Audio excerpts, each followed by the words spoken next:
What do the Denver Broncos need to do this Sunday against Justin Fields and the struggling Chicago Bears in a battle between two 0-3 football teams? You're going to get that conversation and much more on today's brand new installment of Good Morning Broncos.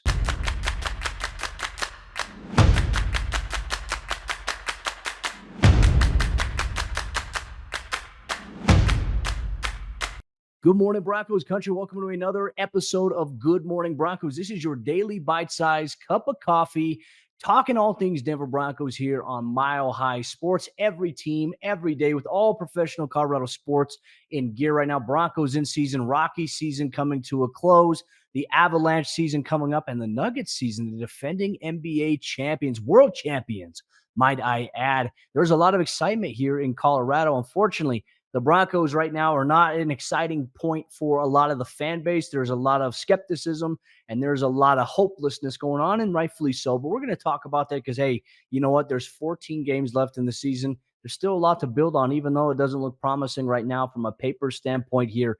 We're going to talk about all that. But make sure if you love Colorado sports coverage, you subscribe to our Mile High Sports YouTube page here so you can get all the daily content and coverage that you need if you are a Colorado sports fan. I'm Cody Roark, Broncos reporter from Mile High Sports. Today's episode of the show is brought to you by our friends over there, Superbook Sports here. But you know what, Broncos Country? Denver is eager to get the bad taste from Sunday's historic loss to the Miami Dolphins. They're eager to get that bad taste out of their mouth, and they were back on the practice field on Wednesday at the Centura Health Training Center. They'll be back on there this afternoon once again for Thursday's practice. And you know what? Just a general vibe going around the locker room talking to guys is a lot of the guys are pissed off. A lot of players are pissed off with how Sunday went, and it was kind of a perfect storm of just kind of being shocked, like just shell-shocked in a little bit. But more so, I think, for the players in the locker room, the guys I spoke to specifically, you know, they told me that the gist is like, this is not the standard that we have set for ourselves. This is not who we are. We don't want this game to define us. Everyone's going to be talking about the fact that we gave up 70 points, but this isn't who we are. And right now, with 14 games left in the season, Broncos Country, there's a lot of time for them to try to get some things right, but it's going to be a lot more difficult along the way because here's the reality. Denver is not in a position where they can mess up, where their room for error now has become very, very minimal going forward, and that's the byproduct of an 0-3 start. Ideally, Denver in this situation should be 2-1 on the season, right? They should have taken care of business against the Raiders. They should have taken care of business against the Commanders.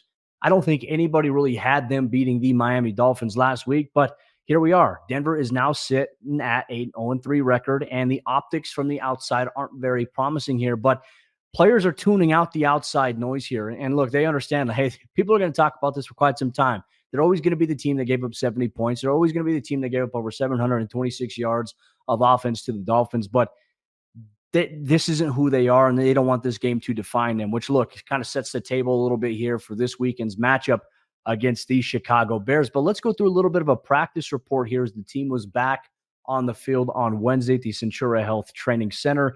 Taking a look at the injury report side of things, let's take a look at the players that were noted on the side field here. Outside linebacker Frank Clark, defensive tackle Mike Purcell, cornerback K'Wan Williams, safety PJ Locke, offensive tackle Alex Palczewski, outside linebacker Baron Browning, tight end Greg Dulcich, and inside linebacker Josie Jewell. These players were on the side field at the start of the media viewing portion of practice where we're able to see in team stretch, individual period.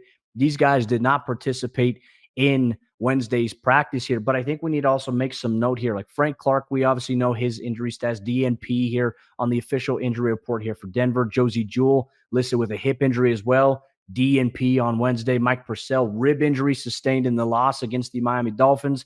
He did not participate. But then Jerry Jeudy popped up on the injury report here for the Broncos on Wednesday with a knee injury. He was limited in practice, meaning he participated team stretch and also individual period, wide receiver drills, a little bit of group stuff there, but not team drills there. It was a good sight to see Justin Simmons back in action. As we talked about last week, he didn't participate in any of the practices. He was on the side field as he was dealing with a little bit of a hip injury. He was a limited participant, so he was back team stretch, back doing defensive back drills. Denver is going to need him. He's such an important part on their defense, and you could definitely tell his presence was missing last week, but Even I don't think him being able to play in that game, I don't know if that would have changed the outcome of the amount of points that were scored there, but you never know. Like Denver's defense struggled with tackling. They had 24 total missed tackles in that game against the Dolphins. It's a rough output, but getting Justin Simmons back, him being healthy is a good sign. Had a chance to speak with him briefly. Says he's feeling good. And he's just trying to get to where he's at. But all these guys are putting in work. And look, I think the overall vibe as well. We talked about how players, were feeling. Players were pissed off and they weren't as talkative. They didn't want to be in a talkative move after that type of game. And look, I understand that 110%. And one thing I always have to encourage here, unfortunately, this is sad that I even have to bring this up here, but Broncos fans, I know you're pissed. I know you're angry. But when players post a picture of them with their family on social media, they post anything on social media, don't jump in the comments and be like, "You sucked." Like, come be a better fan than that. That's not being a good fan. That's being a terrible, toxic fan who takes things way too far. These guys, obviously, their job is to play football, but they have lives outside of it, just like me. My job is to talk football. I have a life outside of that. I post daily affirmations on Twitter, and people somehow turn it into a Broncos thing. Like, come on, let us live. I don't go to your work and pester you. They don't go to your work and pester you. Leave them be. But aside from all that, on a more serious note there, that is your injury report here. Now, if you look at the Chicago Bears side of things, they got some defensive backs that are banged up and did not participate. They got 3 to be exact that didn't participate. Defensive back Josh Blackwell's dealing with a hamstring injury for Chicago, did not participate on Wednesday. Same thing with Eddie Jackson, veteran safety, their foot injury, did not participate. And then, hey, this is a big one. Jalen Johnson, one of their top cornerbacks, hamstring injury, did not participate during Wednesday's practice in Chicago. And then defensive back Tyreek Stevenson, illness was designated as a full participant. He's good to go there. Aside from that, I mean, Denver is going to have to stay healthy for this really, really tough stretch of the season that's coming up. We know that Chicago Bears defense is rough. Denver's defense has been rough production-wise. We'll get into a little bit of the tell of the tape here, but and even another thing that we were talking about here this week on GMB is the Broncos needing to involve and invest in Marvin Mims, getting more reps. And Broncos head coach Sean Payton told us following Wednesday's practice that Mims is definitely part of the game plan even more now going forward. And he said, the tough challenge each week is when you start looking at Marvin Mims, Jerry Jeudy, other receivers. He said that he's someone that they just don't view as a return specialist. They felt like when they drafted him, he had really good deep ball skill set. He can run. And so what they're going to do is they're going to go through it as the week goes on in different down and distance situations. They're figuring out, what is our personnel grouping going to look like? Marvin Mims only had 15 total snaps last week against the Miami Dolphins. We've talked about that here on the show. He's an explosive playmaker. You drafted him to get downfield, and you have to find a way to get the ball in his hands or just even being on the field, because his presence alone, it tells defensive coordinators, this guy has legitimate speed. If we don't account for maybe covering him the right way, he's going to hurt us. But having a guy like him out there with Jerry Jeudy, who we know is just a great route runner, Cortland Sutton with his size, that, hey, it's like defenses can't cover all of them at the same time. So it opens things up and allows you to maybe have more balance in your run pass game here. Obviously, the biggest thing for Denver is getting stops defensively, because that'll help out the offense. The offense has to be efficient now. I mean, I think the room for error, unfortunately, Denver's offense is playing pretty dang well when you factor in the overall sample size, the circumstances involved outside of a couple of blunders here and there. Denver's offense is much better, and they're giving them chances to be in games. But if the defense is giving up all these points, it's not going to really matter here. So find balance there. I think Sean Payton and them, they realize that. Marvin's obviously a young guy, but man, I think he's smart enough to pick up and have an increased workload. He's so explosive in the return game, punt return, kick return, and also on the offensive side of the ball, not just as a route runner or even a receiver downfield, but also a guy you can give the end around to, a guy you can maybe throw a little bubble screen or a smoke screen to, and he can do damage. He's a special player, and you got to find a way to incorporate that, because he's going to grow into the guy that you envision for him if you get him more looks, more reps, more targets. But then it's also going to be very interesting to see what Denver does, because our good friend Mike Kliss over there at 9 News had reported yesterday that Traquan Smith, former wide receiver for the New Orleans Saints, played 4 years directly under Sean Payton there, is coming in. He came in last night for a visit. He could do a physical this morning, and if it passes, he could sign with the team. I'll be very curious to see what type of roster move that they decide to make in that regard there. But something to keep an eye on here, and I think kind of putting things into perspective for Traquan Smith, he's played in totality for the Saints for 5 seasons, 4 of them with Sean Payton. While he was with Sean Payton, he started in 29 games for him. He hauled in 112 catches throughout those 4 seasons and also 1,400 yards. in totality combined, 17 total touchdowns combined in 4 seasons with Sean Payton, and 80 of his 112 pass receptions that he had were chain movers for a first down. So at 6'2", he's got size, he's got speed, he's got the ability to break down, make those tough contested catches in traffic. Denver needs that. But I'm also seeing a lot of fans freak out about, well, the Broncos are just looking to sign another wide receiver. What about their defense? Help is on the way here, folks. And kind of what I wanted to go into through the injury report here. A lot of people are wondering why the Broncos haven't made any moves on the defense. There is no free agency signing that's going to happen right now that's going to fix what happened on Sunday against the Broncos. Okay. I mean, against the Dolphins. Denver's defense has to get back to the basics. They got to buckle down and play assignment football here. And Vance Joseph, as the play caller, holds that responsibility of making sure he puts these guys in positions to succeed. But when he does that, those guys got to go out there and they've got to perform here. And there's no free agency signing that's going to fix whatever's going on with Denver's defense. It's fundamental. It's a tackling thing. It's just getting back to the basics of it. And that's been the focus so far here this week. But kind of going back through the injury report here we are sitting in week 4. The Broncos could be getting help back here, which is maybe why they haven't made any defensive personnel decisions just yet. Think about it. K'Wan Williams was on short-term IR. PJ Locke was on short-term IR. Baron Browning on the PUP list. These 3 players are eligible to potentially return next week. Now, Denver, I think it's depending on where they're at here, right? The Broncos, for example, I think PJ Locke will be ready to go. I don't know where K'Wan Williams is just yet, right? But if they activate him off of short-term IR, there's going to be a little bit of a ramp up here. These guys haven't had pads on in quite some time because they're working on the side field. So there's an acclimation period. Baron Browning, once they activate him off of PUP, he's going to have, I think it's a 21-day window to either return, to the active roster or go back on injured reserve. I think we'll see him back. He's made good progress. He's moving well. And it's just about, hey, can you get out there, get the pads on, and how fast will it take you to acclimate there?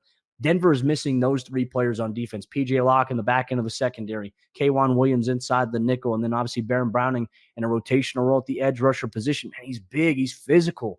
I'm excited to see what he can do when he comes back there. But that's maybe something to keep an eye on here, why Denver hasn't made some roster moves defensively. And granted, as I said earlier, there's no free agency signing that Denver's going to go out and get right now that is available, that's going to come in and change the outcome of what happens Sunday. You have to move forward. The Broncos, they've burnt some sage. They've burnt the tape. They're moving forward here going on for the Broncos. But some other things we'll talk about here on today's episode of the show. We'll take a look at the tail of the tape here. Broncos offense, Broncos defense for Chicago's O, Chicago's D. You're going to get all that on today's episode of Good Morning Broncos. Real quick, I wanted to tell you about our friends over there at Superbook Sports. Why bet with the big boys this football season? Instead, try your hand with a local book that's Superbook Sports this fall. Superbook Sports is the book next door, and it's just a dedicated team of the best odds makers in Vegas, making sure that you get the best prices and parlays anywhere. And now Superbook will give you a bonus of up to $250 when you sign up and wager on the same day and use the promo code MileHigh. So bet with the best. Use promo code MileHigh this football season with Superbook Sports. Visit superbook.com for terms and conditions. Gambling problem? Call 1-800-GAMBLER. All right, let's get into the tail of the tape here. Broncos Country on today's episode of Good Morning Broncos. Make sure if you're feeling a little at the bottom of your cup here, go pour yourself another cup of coffee as you listen to me break down what's going on with Denver. Make sure if you're watching this on YouTube, comment down below as well. Interact. We appreciate it as well. I don't get a chance to respond to comments as much. I have 2 different things that I got going on in terms of YouTube channels. It's very overwhelming to respond to so many comments. So you can always reach me on social media at Cody Roark NFL. And also reach out to @MediaByAP, bug him and send him a lot of, hate mail if you need to. But aside from all that, though, let's take a look here at a tail of the tape here. And when you look at it on the weekly release packet, man, it looks ugly when you talk about both defenses. And even for the Chicago Bears offensively, it is brutal. It is rough here. Now, overall, I'm going to start here on Denver's offense. They're averaging 340.7 yards per game here. That's good for 15th right now in the NFL. They're still averaging a top 10 best 5.7 yards per play here, which gives them an 8th ranking right now in terms of the offensive side of the ball. 23 points per game right now, tied for 15th in the NFL. Rushing 95 yards per game, but I think this is a little skewed and there's not as much context with this. Denver, they should have stuck with the run game against the Commanders up 21-3. Javonte has looked good this season. Samaje Perine has looked good this season. Denver just hasn't been able to stick with the run game, and it kind of baffles me. Now, last week you couldn't do it because you're down 3 scores. You run the football, you run the clock out. But Javonte in the action, when the game was still within reach in the first quarter, maybe got a little bit in that second, Denver had an opportunity there to get some things going, but Javonte looked good in that regard. Russell Wilson's the 8th-ranked passer right now in the NFL, averaging 245.7 yards per game here. He has not been the issue, contrary to what a lot of people are saying here. But where Denver is really struggling here, folks, is that they've allowed 10 total sacks, which is good right now for 24th in the NFL. They've allowed, in terms of where they're at in terms of third down completion percentage, they're 24th right now as well, converting on 34.3% of their third down attempts in totality through 3 weeks of the NFL season. And when they get into the red zone, they're only converting 45.5%, which is tied for 25th in the NFL. Now, when you look at Denver's offense compared to Chicago's defense, the Chicago Bears, man, they're in a rough spot too. We thought it was rough in Denver.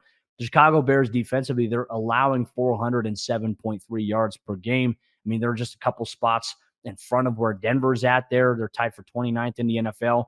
They're allowing the second most yards per play, 6.0 yards per play. Denver is allowing the most at 7.2 defensively. In terms of points per game allowed, the Broncos, they have a chance here to maybe put up points if the offense continues to build on the rhythm that they've had. It's a little different against the Chicago Bears defense. We mentioned all the defensive backs that are banged up for them, but you look at where Chicago's at. They're allowing 35.3 points per game. In hindsight, Denver's allowing 40.7, right? So you have the 31st and the 32nd ranked defenses in terms of scoring meeting up in this game here for Denver and Chicago on Sunday. They're also allowing a lot of passing yards through the air. So this is a great opportunity for Russell Wilson, who's been really good for Denver this season. And that deep vertical passing game with Marvin Mims, maybe Jerry Jeudy, Cortland Sutton getting a little more involved. If Denver can find balance on the run and the pass, have a lead in this game, it could play to their favor. You have to find a way to take advantage of them through the air, especially with all the defensive backs that are banged up. But Denver, in terms of where they're at offensively against Chicago's defense, when you look at third down, Chicago defensively is 32nd in the NFL. They're allowing teams to convert on 60% of their third down attempts. And in the red zone, they're allowing teams to score on 75% of their red zone attempts there. And in terms of the sack department, Chicago only has 1 sack on the season through 3 weeks of play going into week 4. So, Broncos offensive line, I think, has been very solid for the most part. There's been a couple of instances against the Commanders, some moments a little bit late in that Dolphins game, but Denver's offensive line, I think, has improved week to week here, contrary to the negative 0-3 start that we're all talking about. So a lot to look at here, but Denver's defense, when you look at it, 32nd ranked in terms of net yards per game. And obviously, I think last week's game against the Dolphins, it's going to make it look really, really bad here. 458.3 yards per game allowed here, 7.2 yards per play, 32nd in the NFL, 32nd in the NFL, 32nd in points allowed. We mentioned 40.7 points allowed per game. Net rushing yards per game, 32nd, allowing 177 yards on the ground, 280 passing yards through the air, which is good for 29th right now in the NFL. 0 fumble recoveries, only 1 takeaway on the season. That came in week 1 with Kareem Jackson getting an interception.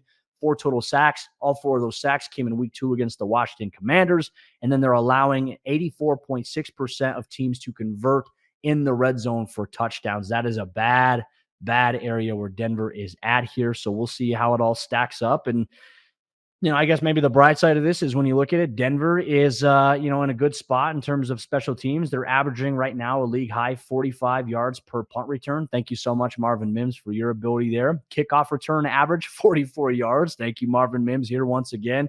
And then they're also averaging a 0.0 kickoff return average against them. Will Lutz putting out of the back of the end zone consistently here. Denver, I think their kick return coverage has been pretty good. Their punt coverage has been pretty good so far. But they're going to need production from defense to get some takeaways, force some pressure here. This is going to be a very interesting matchup between 2-0-3 football teams here on Sunday. But Broncos Country, I appreciate you so much for rocking with me here on this morning's episode, Good Morning Broncos. If you enjoyed your cup of coffee, if you're still on your first one, go pour yourself a second one here. I got to get ready to head over to the Centura Health Training Center for Thursday's practice here for the Broncos. They're getting ready for Chicago's. I'm not sure if they're going to leave on Friday after practice. It's a possibility, but we'll have all the recap. We'll have an updated injury report for you, and we'll talk about our players to watch on tomorrow's brand new episode. Good Morning Broncos.